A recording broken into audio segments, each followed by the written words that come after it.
네, 우리나라 속담을 보면은 날씨를 이제 예측할 수 있는 그런 내용들을 담고 있는 것들이 좀 있습니다. 특별히 이제 비가 올 그 조짐에 대한 속담들이 이제 많이 있는데요.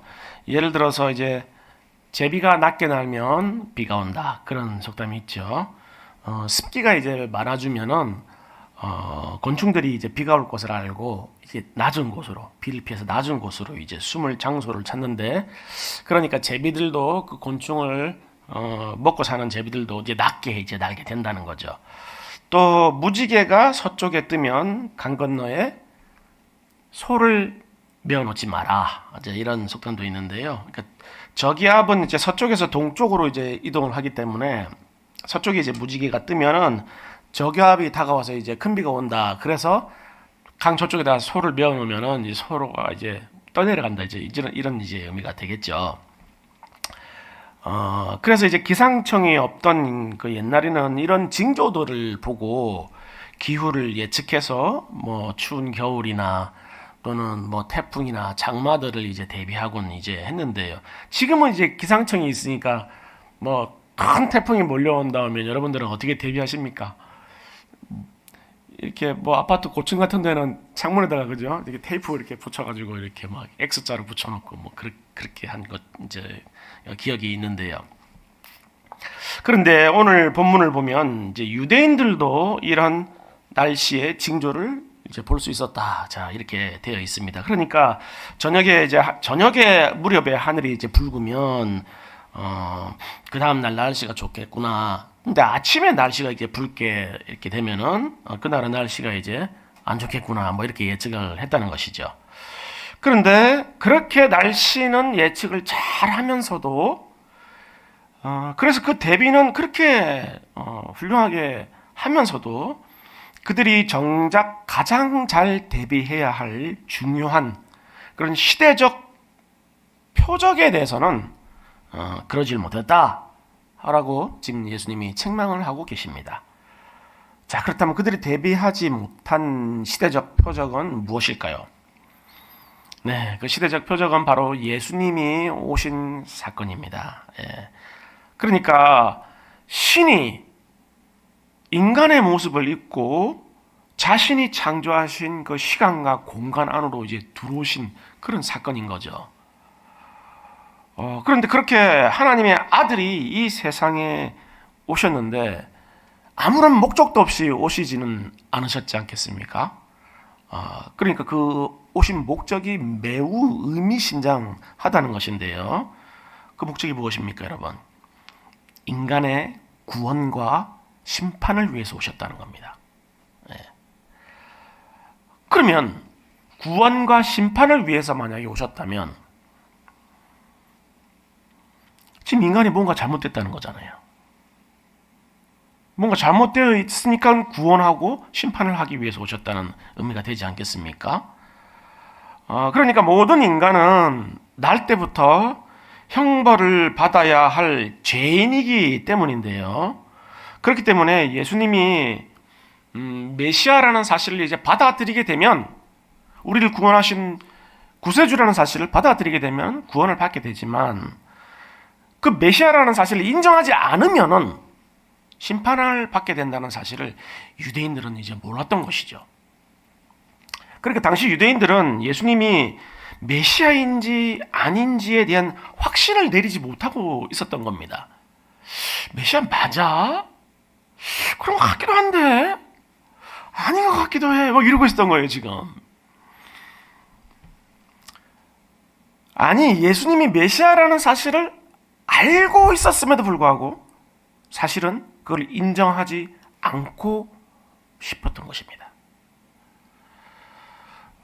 예수님이 이제 공생애를 시작하신 후에 우리가 이제 쭉 봐왔지만은 그 사역들이 보통 사람들은 할 수 없는 그런 사역이지 않겠습니까? 수많은 불치병 환자들을 치료하시고, 뭐 귀신들을 뭐 쫓아내시고, 귀신들이 뭐 꼼짝도 못하고 쫓겨나고 그랬죠. 그리고 뭐 보리떡하고 생선 가지고 몇 마리 가지고 뭐 수많은 수천 명의 사람들을 먹이기도 하시고, 뭐 그런 사건들을 보면 야, 이거 맞네, 메시아 맞나 보다. 그런 생각이 드는 거죠. 그런데 인정을 하고 싶지는 않은 겁니다. 왜 그런 것일까요? 왜냐하면 유대인들은 자신들은 이미 구원을 받은 하나님의 백성으로 생각을 하고 있었기 때문이에요. 하나님이 선택한 선문이다, 자기들은. 그러니까 구원은 필요 없다, 우리는. 그렇게 생각하고 있었던 거죠.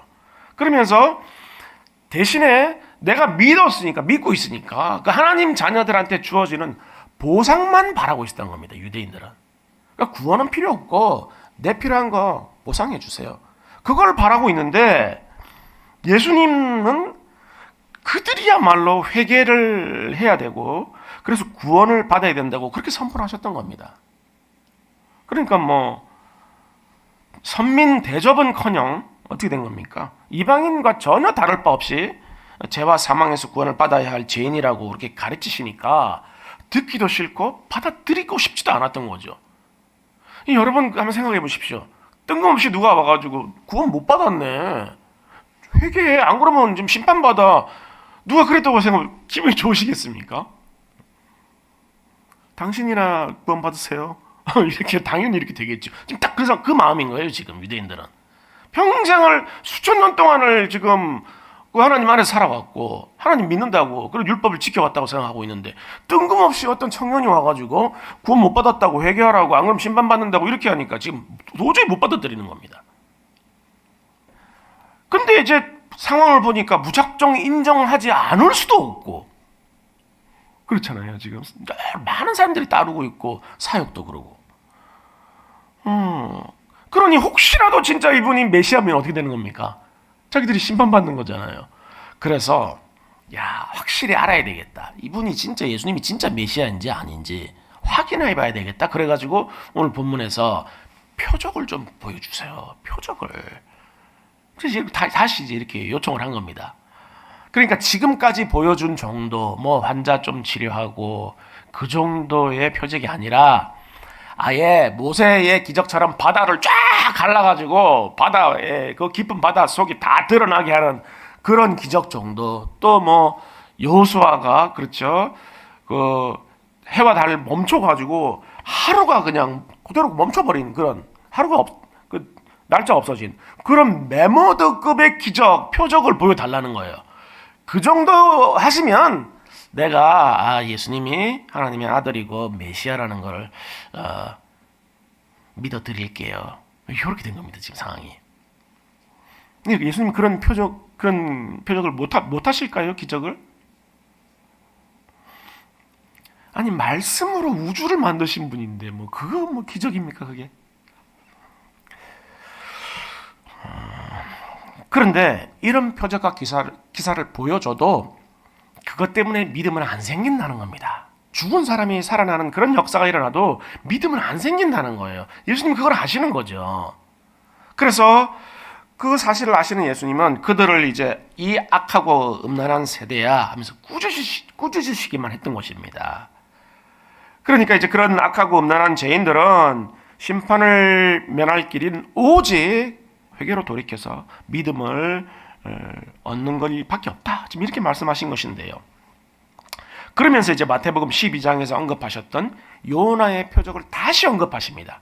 12장에서 한번 언급하셨어요. 여러분 기억나시죠? 요나의 표적을. 요나 선지자는 우리가 잘 아는 바와 같이 니느웨의 해결을 이제 촉구하기 위해서 사명을 받은 선지자인데요. 너무너무 가기 싫은 거예요. 왜입니까? 그 니느웨가 막 너무너무 타락한 도시였거든요. 그러니까 그렇게 악한 도시가 하나님께 용서를 받는다? 그게 막 용납이 안 되는 거예요. 심판을 받아야 될 도시인데 내가 가면 분명히 선포하면 하나님 분명히 또 얘들 마음 움직이셔가지고 회개할 거야. 그럼 얘들 심판 안 받잖아. 그럼 그게 막 너무 화가 나는 거예요. 막 악한 도시는 반드시 심판받아야 된다, 이런 생각이 있으니까. 그래서 이제 어디로 가죠? 거꾸로 가죠. 다시스로. 이 니느웨는 위치가 어디냐면 지금 이라크 지방의 모술이에요. 모술. 그 지역인데 다시스는 어디입니까? 스페인이거든요. 완전 반대로 도망을 가는 겁니다. 예. 근데 어떻게 되죠? 물고기 뱃속으로 들어가지 않습니까? 예, 물고기 뱃속에 들어가서 3일 동안 이제 그 안에서 이제 얼마나 회개를 했겠어요. 울며불며 그 생선 비린내 맡아가면서. 근데 그런 우여곡절 끝에 이제 니느웨에 이제 도착을 하게 되는데요. 그리고 이제 하나님 말씀을 선포하죠. 근데 어떻게 됩니까? 회개가 일어난 겁니다. 회개가. 예. 여러분, 니느웨가 어떤 도시냐면 그냥 뭐 조그만 그런 도시가 아니에요. 가장 강대국이었던 아수르의 수도였어요. 니느웨가. 그래서 그 성벽 높이가 그 성읍의 성벽 높이가 30m 정도 됐답니다. 그리고 그 성벽의 폭이 전차 6대가 나란히 달릴 수 있을 정도의 폭의 넓이를 가진 그런 성벽이었는데 그 성 전체 둘레를 도는데 3일 걸렸대요. 그러니까 엄청나게 큰 도시였던 거죠. 그리고 이제 인구가 지금으로 보면은 한 60만 명 정도로 이제 추산을 하는데요. 그러니까 지금 우리나라로 보면은 이제 청주시나 전주시 정도 되는 규모의 도시였던 겁니다. 그러니까 조그마한 어떤 뭐 시골 마을 정도가 아닌 거죠. 그런데 이제 더 놀라운 사실은 니느웨 사람들의 이 잔악상과 이 타락상인데요. 차마 입에 담을 수 없을 정도로 이 잔인하기가 너무너무 뭐 그지 없었는데 도시 별명이 피의 도시였어요. 그러니까 피가 막 흥건한 거야, 도시에. 그 왕들은 자기가 사람들을 얼마나 잔인한 방법으로 죽이는지를 자랑하기 위해서 자기 비문에다 그거를 이제 조각까지 할 정도로 이제 그렇게 잔인한 도시였습니다, 거기가. 그리고 또 니느웨는 이제 사치와 향락에가 엄청나게 발달한 그런 도시였는데요. 그래서 귀족들뿐만 아니라 이 평민들도 성적인 문란함이 완전히 극에 달했는데 거기 그 이방 신상들이 있는 그 이방 신들의 그 성전에 가면은 거기 그냥 완전 매운거리였다 그래요, 거기는. 근데 그런 도시가 60만 명이 하루아침에 회개를 한 겁니다, 지금. 지금 있을 수가 있는 일입니까, 지금? 그러니까 이게 어떻게 말이 되나 해가지고 창조과학회의 그 김명현 교수님이 그걸 이제 연구를 좀 하셨어요. 그래가지고 그때 당시에 그 모술 지역과 그리고 그 시점 요나가 활동했던 그 시점에 전체를 시뮬레이션을 돌려가지고 어떤 일이 있었나를 봤는데 그때 당시에 개기일식 그러니까 이제 해와 달과 지구가 일렬로 서가지고 태양이 가려져서 캄캄해지는 개기일식이 이제 일어났다라고 이제 교수님이 이제 보고를 하시기도 했는데요. 그러니까 어떻게 된 겁니까? 요나가 이제 심판을 경고하고 있는데 갑자기 캄캄해지는 거예요. 전 사방이 한치 앞에 안 볼 정도로. 그러니까 이제 그 도시 사람들이 왕부터 해가지고 깜짝 놀래가지고 죄를 덮어쓰고 옷을 찢고 야 큰일 났다 다 죽게 생겼구나. 혼비백산을 한 거죠. 그래서 이제 회개를 했다는 건데요. 뭐 이 말이 뭐 사실이건 뭐 아니건 뭐 간에 분명한 것은 당시 니느웨의 영적인 부흥이 이제 일어났고 절대 회개가 일어나지 않을 것 같은 니느웨가 회개함으로 당시에 하나님의 심판을 면하게 되었다는 것입니다. 근데 여러분 우리가 뭐 봐왔지 않습니까?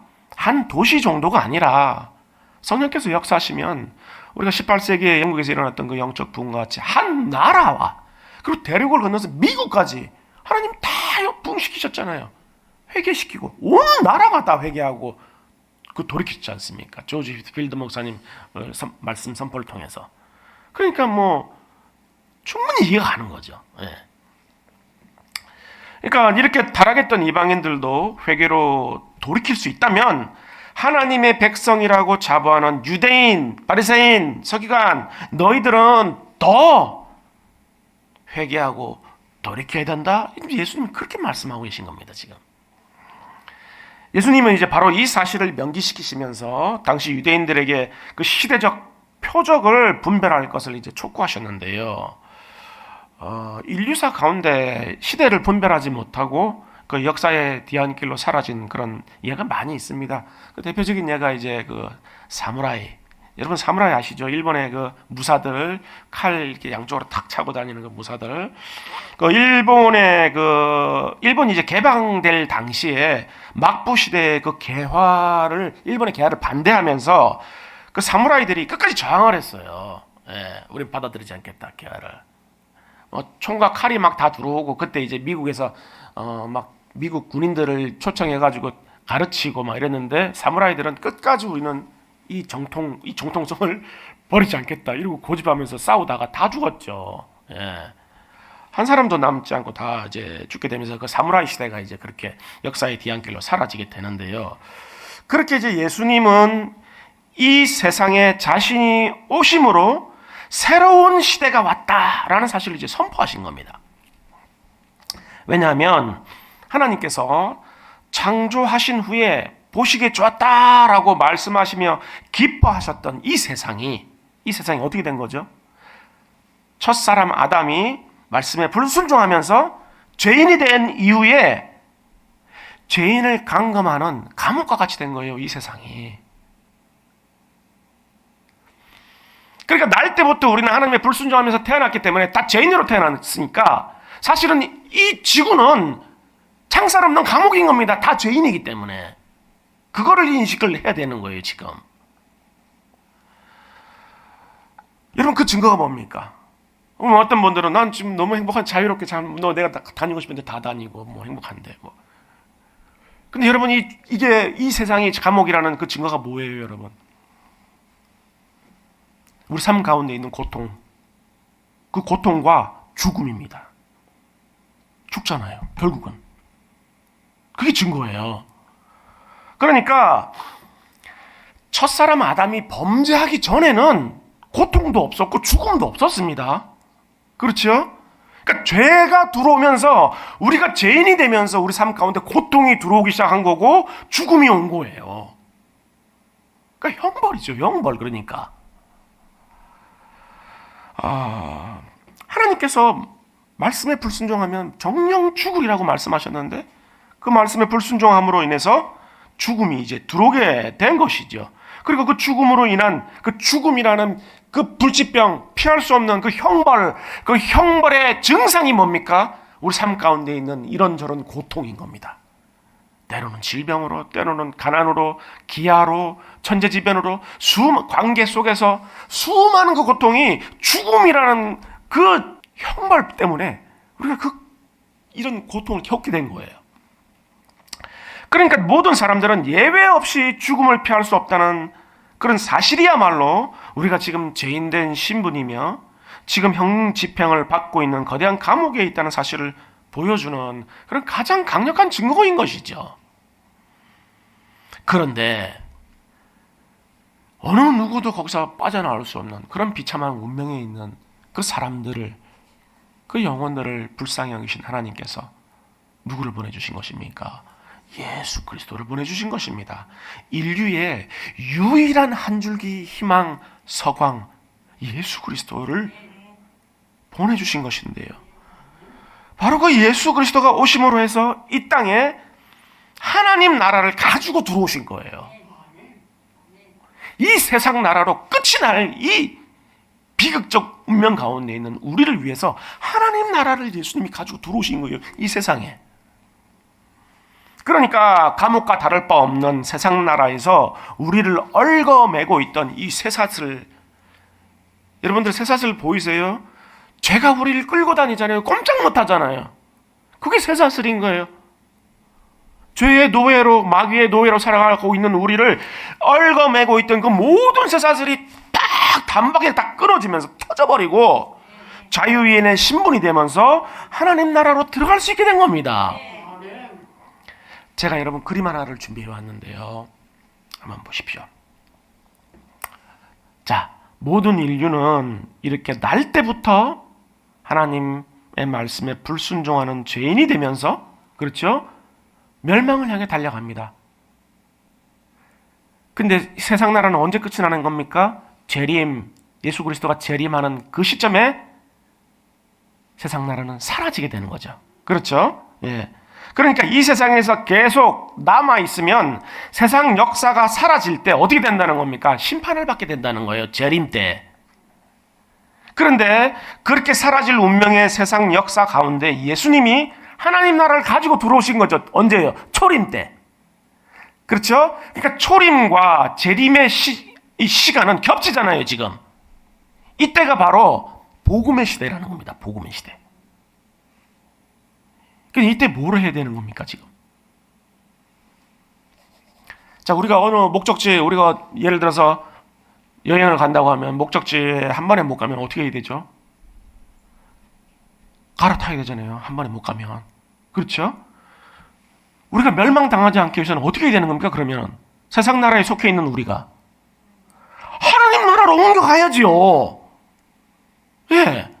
왜냐하면 재림 때 이 세상 나라는 사라지게 될 것이기 때문에 같이 사라지게 되는 거예요. 그러면 영생으로 가는 하나님 나라에 속해 있으려면 이 복음의 시대 안에 기회가 주어졌을 때 하나님 나라로 옮겨 타야 되는 겁니다. 지금 그 나라로 들어가는 관문이 뭐라는 거예요? 교회라는 거예요. 교회. 그리고 그 교회의 입구의 문이 뭡니까? 회개의 문이라는 겁니다. 회개를 통해서 교회를 들어가게 되는 거고, 그 교회에 들어감으로 해서 하나님 나라로 옮겨지게 된다는 거죠. 그래서 이 일을 위하여 예수 그리스도께서 하나님 나라를 이 땅에 가지고 들어오셨다는 겁니다. 지금 그러니까 초림과 재림 사이에 우리 복음의 시대에 우리에게 기회가 주어졌고 하나님 나라로 옮겨질 기회가 주어졌고 우리는 그 기회를 붙들어야 된다는 거죠. 여러분 붙드셨죠? 다른 거 다 잊어버리셔도 여러분 막 어떻게 되더라도 여기서는 아멘 소리가 확실히 나오셔야 돼요. 이쪽에서 지금 세상 나라에서 하나님 나라로 옮겨가지 못했다면 우리가 여기서 어떻게 살아도 아무 의미가 없는 겁니다.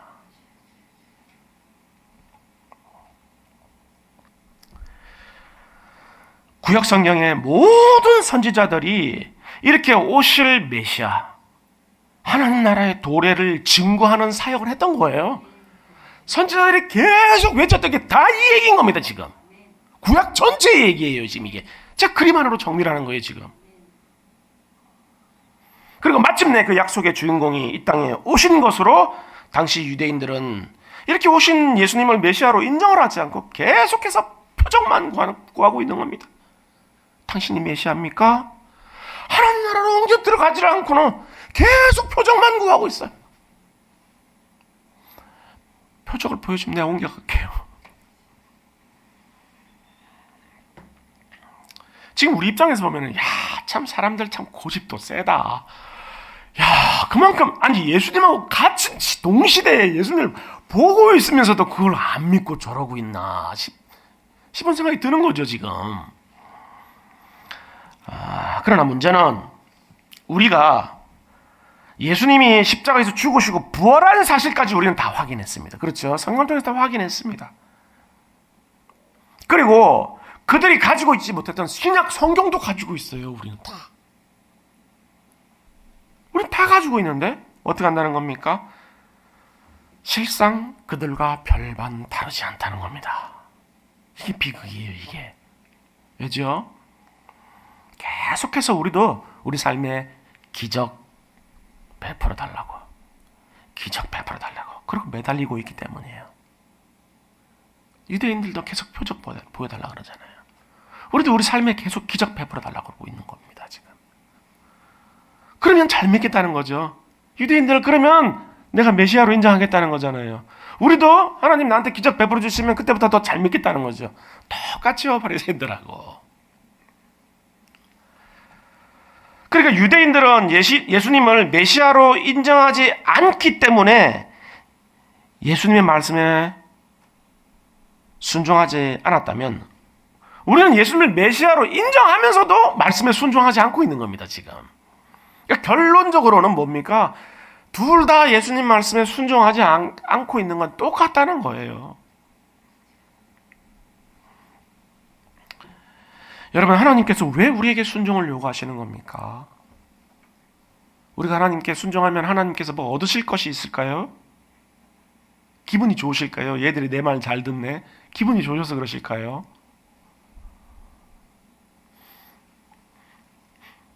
하나님 말씀에 순종할 때 죄로 인한 그 고통과 죽음이 없었던 그 처음 하나님의 형상으로 회복될 수 있기 때문이에요. 그러니까 결국은 우리의 행복을 위해서 하나님께서는 우리에게 순종하라고 말씀하시는 겁니다.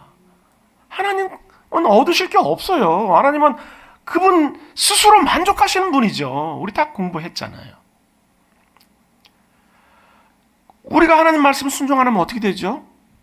우리 그냥 멸망으로 나가요. 그냥 천지사방을 구분을 못하고. 그렇기 때문에 인간이 고통과 죽음에서 놓여나서 자유할 수 있는 길은 오직 하나님 말씀에 순종하는 길밖에 없는 것입니다.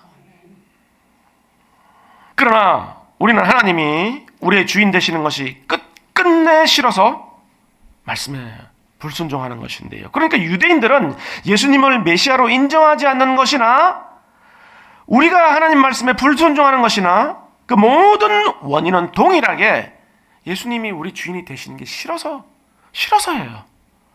그냥 내 마음대로 살고 싶은 거예요. 유대인들도 자기 마음대로 살고 싶은 것이고 우리도 그냥 우리 마음대로 살고 싶은 거예요. 그냥 한치 앞을 모르고 당장 다음 순간 어떻게 될 줄 모르고. 그렇기 때문에 우리가 아무리 입술로 그리스도를 구주로 고백을 하고 우리가 하나님 말씀에 순종하는 살지 않고 있다면 우리는 바리새인들과 전혀 다를 바가 없는 것입니다. 예수님은 오늘 본문에서 이러한 예수님의 가르침을 받아들이지 않고 있는 바리새인들의 누룩을 주의하라고 이렇게 말씀하셨는데요. 바리새인들의 누룩은 무엇입니까, 여러분? 자신들은 이미 구원을 받아서 하나님 백성 된 사람들이니 더 이상 회개는 필요치 않고 그에 대한 보상만 요구하는 거. 이게 지금 바리새인들의 누룩이에요. 그러니까 우리도 또한 이미 구원받은 백성이니까 난 예수 그리스도를 구세주로 받아들이고 십자가를 저는 받아들입니다. 그러니까 나는 이미 구원받았으니까 이제는 내 피로 채워주세요. 내 보상해주세요. 이게 지금 바리새인들의 누룩이고 그 바리새인들의 누룩을 우리도 똑같이 뒤집어 쓰고 있는 거예요. 지금 형국이. 예수님은 지금 그 말씀을 하시는 겁니다. 우리에게. 옛날 중국에 그 양주라는 사람이 있었어요. 이름이 양주예요. 근데 그가 이제 인생에서 주어지는 시간에 대해서 우리에게 이제 시간이 주어져 있지 않습니까? 이 시간에 대해서 이제 이렇게 말을 했다고 합니다. 이 사람의 주장에 따라서 여러분 한번 계산해 보십시오. 우리에게 얼마만큼 시간이 이제 주어져 있는지 제가 이제 말씀드리면 한번 계산해 보십시오. 사람이 오래 산다고 해도 겨우 100년에 불과한데 사실 그렇게 사는 사람은 극히 드물지 않은가. 100년 사는 사람들은 몇 분 없죠. 그러므로 어떤 사람이 100년을 살았다 해도 가만히 따지고 보면 그가 아무것도 알지 못하고 살았던 유년 시절 그리고 기억이 어려운 노년 시절이 인생의 절반을 차지한다. 또 밤에 자는 시간과 낮에 헛되이 보낸 시간을 합쳐보면 그 나머지 절반을 또 그냥 보내는 셈이다. 그 다음에 환난과 질곡, 고통을 당하는 그 모든 시간을 합치면 다시 그 나머지 절반의 시간이 사라진다. 그렇기 때문에 진정한 삶을 누릴 수 있는 시간은 100년을 산다 해도 겨우 얼마이다. 여러분 계산 되셨습니까? 권사님 가까이 오셨어요. 자, 보십시오. 100년을 사는데 유년 시절 아무것도 모르잖아요. 아무것도 모르고 철딱서니 없는 유년 시절. 나이가 들면 기억이 안 나잖아요. 그래서 아무것도 몰라요. 그럼 반이 없어진대요. 그럼 100년 살면 반 없어지면 50년 남았죠? 그런데 밤에 자는 시간 빼고 낮에 헛되이 멍하니 있고 헛되이 보낸 시간 반 빼면 반에서 50년에서 반 빼면 몇입니까? 25년 남았잖아요. 25년 날아가고. 그리고 막 고통당하고 환난당하고 질곡당하고 울고 불고 아무것도 정신 나가서 그냥 그런 상태로 반이 또 없어진대요. 그럼 25년에서 반 없어지면 몇 년 남은 겁니까? 13년. 그렇죠? 그래서 진정한 삶을 누릴 수 있는 시간은 10수년이라는 거예요. 지금 이 사람 주장은. 100년 산다고 가정했을 때 근데 누가 100년 삽니까? 여기까지 그의 통찰은 정말 빛이 납니다. 그러니까 아까 우리가 그림에서 봤지만은 우리 인생은 예수님의 재림과 초림 사이에 짧게 주어집니다. 정말 100년. 그냥 최고로 산다고 치면 100년 짧게 주어지는데 그렇게 이렇게 짧게 주어지는 시간 속에서도 우리가 마음껏 삶을 영위할 수 있는 시간은 불과 10여 년이라는 거예요. 10여 년. 100년 산다고 가정했을 때. 그런데 이렇게 주장하던 양주가 마지막에 가서 어처구니 없는 결론을 내립니다. 뭐라고 결론을 내리냐면은 모든 인간에게는 그렇게 짧은 시간밖에 주어지지 않기 때문에 살아있는 동안에는 죽음이라는 건 생각도 하지 말고 마음껏 쾌락과 향락을 즐기면서 살아라. 이렇게 결론을 내리고 있어요. 이 어리석은 자가. 그런데 예수님이 메시아라는 사실을 모르면 이렇게 결론을 내릴 수밖에 없습니다. 왜죠? 여기가 끝이라고 생각하니까. 여기가 끝이라고 생각하니까. 더 이상은 아무도 없다고 생각하니까. 이런 결론이 날 수밖에 없어요. 그렇다면 예수 그리스도가 메시아라는 사실을, 우리의 영원한 생명을 주시는 분이라는 사실을 믿고 있다면, 그럼 이 짧은 시간을 무엇을 위해서 어떻게 살아야 될지가 그냥 쉽게 나오는 것입니다. 자명해지는 거죠. 십수년이 십수년, 뭘 위해 살아야 됩니까? 근데 그 십수년을 엉뚱한 데다가 또 다 쏟아버려요. 어디다가 쏟고 있습니까? 돈 버는 데다가. 성공하려고, 높아지려고, 권력 가지려고.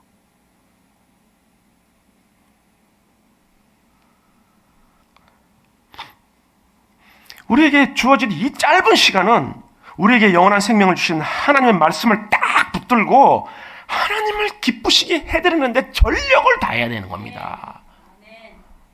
평생을 그렇게 살아야 된다고 해도 그래 해야 되는데 십수년이지, 10년. 자기 십자가를 지고 자기를 부인하는 삶을 살아야 하는 것이죠. 이제 알았잖아요. 그렇게 살아야 된다는 걸. 이제는. 그전에는 몰라가지고 못 살았어. 이제 알았잖아요. 하나님께서 미워하시는 죄와 싸우고 분투하는 삶을 살아야 되는 겁니다. 그렇게 세상과 구별됨으로 거룩하고 경건한 삶을 살기 위해서 성령의 도우심을 날마다 구해야 되는 것이죠. 그리고 우리는 이제 감옥에서 나왔으니까 우리를 얼굴 메고 있던 그 사슬 다 터져. 그래서 우리가 자유인이 되고 하나님 나라에 속했으니까 아직 세상에 속해 있는 그 영혼들 구해내야죠. 이제 시간이 없어요. 우리에게 주어져 있는 시간이 몇 년 없어요. 몇 년. 이제 이렇게 살아야 한다는 사실을 이제 깨달았는데 이제 몇 년이 안 남은 겁니다. 시간이 얼마 없는 거예요. 이 땅에서 뭐 돈 많이 벌어 성공하고 권력 잡아서 높아지고 누리고 뭐 일을 뭐 이루고 있을 시간이 없어요. 이루고 있을. 그렇게 막 누리고 살려고 했는데 어떻게 되는 거예요? 그렇게 누리고 살려고 발부둥 치고 이제 좀 누려볼까 했는데 어떻게 되는 거죠? 뭐라고 하십니까? 하나님께서 어리석은 자여 오늘 밤 네 영혼을 도로 찾으리니 네 준비한 것이 누구 것이 되겠느냐 이 어리석은 인간아. 그렇기 때문에 다른 사람들하고 뭐 옥신각신하고 뭐 악이 다툼하고 그럴 시간이 없어요. 여러분, 시간 많으신 분들은 그렇게 하셔도 되는데 시간이 없다라고 판단되신 분들은 그럴 시간 없어요. 여러분, 다른 사람들을 자신처럼 여겨서 사랑하고 품어주고 용서하고 배려하기에도 시간이 너무 부족해요. 그럴 시간도 없는데 언제 낙이 다툼하고 있냐고. 언제까지. 그리스도가 메시아라는 사실을 모르는 사람들은 그렇게 할 수 없죠. 그러나 그리스도를 메시아로 고백하고 하나님을 사랑을 경험한 사람들은 그렇게 할 수 있는 것입니다. 경험했잖아요. 그 사랑을. 모든 갈등과 위기의 극복은 다른 데 없습니다. 다른데. 어떻게 사람 마음을 움직입니까? 없어요. 오직 하나님의 사랑과 그 용서를 경험한 그리스도인들이 각자의 자리에서 희생하고 용서하고 품어내고 견뎌내고 기다려주고 끌어안고 그 사랑을 포기하지 않을 때만이, 그렇게 하나님의 사랑을 흘려보낼 때만이 그 상처가 치유될 수 있고 서로 다시 그 사랑이 회복될 수 있는 겁니다. 그게 유일한 희망이에요. 그게 하나님의 사랑을 경험한 여러분들이 유일한 희망이에요. 이제 그럴 수 있는 시간이 얼마 안 남았어요. 우리에게 허락되어져 있는 시간이 얼마 안 돼요. 100년을 산다고 해도 이렇게 시간이 십수년밖에 안 되는데 100년 못 사는 우리는 시간이 얼마나 주어져 있는 겁니까 지금? 어디 다른 거 생각할 겨를이 없습니다 지금. 그러므로 이제 더는 자고 우면하지 않고 오직 하늘에 소망을 둔 삶을 살아야 하겠습니다. 그것이 바로 이 땅에서 최선을 다해서 사는 삶인 것이고 동시에 하나님 앞에서도 충성된 삶인 것입니다. 그리고 그러한 삶이야말로 하나님을 따라 의와 진리와 거룩함으로 지원을 받은 새 사람의 삶이기 때문입니다. 그렇게 매일매일을 하나님의 영광을 위한 싸움을 싸워 나갈 때 그동안 우리에게서 나던 그렇게 썩어져 사라질 세상의 냄새는 다 사라지게 될 것이고 대신 예수 그리스도의 향기가 나는 하나님 나라에 합당한 사람으로 그렇게 변화되어서 그 향기를 따라서 수많은 영혼들이 하나님께로 나오게 되는 그런 거룩한 도구로 여러분들의 삶은 쓰임받게 될 것입니다. 이 시간 여러분들에게 주어진 그 모든 시간을 통해서 그 짧은 시간 통해서 하나님 마음 흡족하게 해드리고 그런 여러분들로 인해서 이 나라와 민족이 치유되는 역사가 있을 수 있기를 주님의 이름으로 간절히 축원하겠습니다.